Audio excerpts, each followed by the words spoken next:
अस्सलाम वालेकुम नाज़रीन, आपका मेज़बान जवाद वासी आपकी खिदमत में हाजिर है और आप देख रहे हैं नया पाकिस्तान।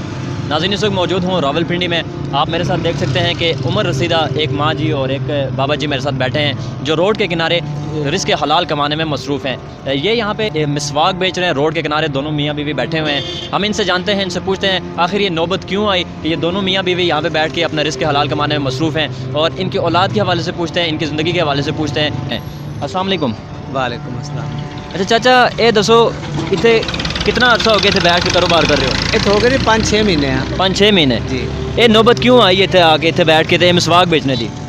जी गरीब आदमियाँ रिज़्क हलाल हाथ फैलाया नहीं जाता किसी अगे ते आपदा किसी ने आख्या भी ये काम कर लिया भी चलो शुक्र है अल्लाह ताला दा भी लख लख भी चलो किसी हाथ फैलावन नाल जो दे देंदा, कोई 50 दे देंदा, कोई 10 दे देंदा, कोई 20 दे देंदा, मिसवाक ले जांदे आके। ये तो पहले कितने की काम करने से हो?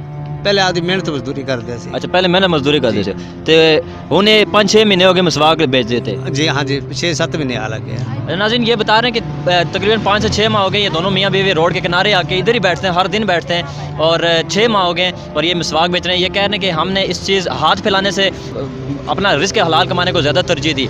तो आप मुझे बताएं, आपकी औलाद कितनी है, कितनी बेटियाँ बेटे हैं? 4 बच्चे हैं जी। अच्छा, 4 बच्चे हैं जी हाँ जी। तो बेटे की कर देने? आई मेहनत मजदूरी कर लेते, कोई छोटे है तो। अच्छा, 2 छोटे बेटे ने वो मेहनत मजदूरी कर देने। ते किथे रहने किथे हो? बावलपुर। बावलपुर नहीं, इत्थे किथे रहने हो? इतने पीर बधाई से। पीर बधाई। ते इत्थे अपना मकान है या किराए दे किराए ते लिया जी। अच्छा, पीर बधाई से, पाकिस्तान होटल से। अच्छा अच्छा। ते ये मैंने दसो दी कि तेरे कोई और सपोर्ट करे वाला तेनों और कोई नहीं थे? नहीं और कोई नहीं। कोई नहीं कोई और। नहीं। ते इत्थे कितना कमा लेंदे हो पूरा दिन? इत्थे बैठ के कितना कमा लेंदे हो? बन गया कभी 1000 बन गया, कभी 800 बन गया, कभी हाँ। 500 बन गया। अच्छा हाँ जी। ते जो अल्लाह तेला दे देता है। अच्छा।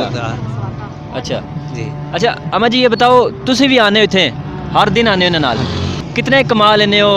तुसी ते घर भेज लो, आज लेने कमा लेवांगे? कमा लेने पुत्र 500 कमा लिया, 400 कमा लिया, अगू किराया ही देना मकान का 450 रुपया किराया, 350 रुपया किराया 2 बंदियां का, 350 रुपया किराया ही देने आप मेहनत करके ते गुजारा करते हैं, रोटी खानी होंदी है, बच्चियां नूं देना, बच्चियां नूं उन्हां नूं देना, कुछ उन्हां नूं खर्चा ही देना है। आ बैठे रोड ते सानूं 6 महीने हो गए, होटल वाल तो पुछ सकते हो, उधर असीं किथे नहीं, इत्थे ही रात दिन इत्थे ही बैठे, 12 बजे चले जाने रात दे।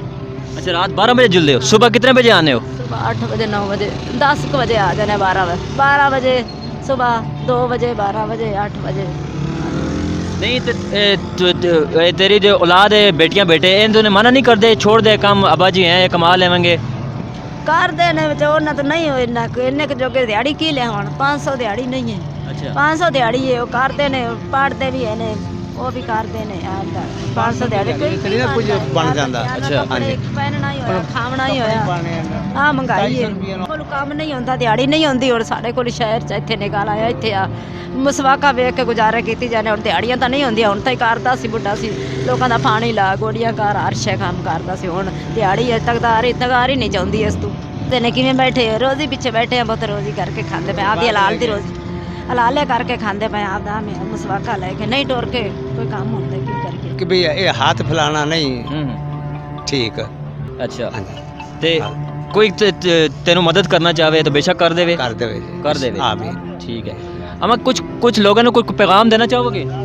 लोगों ने ये आखना चाहांगे भी आ रोड ते बैठे हैं, आपदा रोजी करते पे हैं, जेड़े 200, 400, 500, 1000 ही बन गया, कदी बन जाता, क्यों झूठ मारिए, बैठे जो हैं सारो दिन दे, ते ओ किराया ही देना मकान दा, कमरे दा, रोटी खानी, चाय पीनी।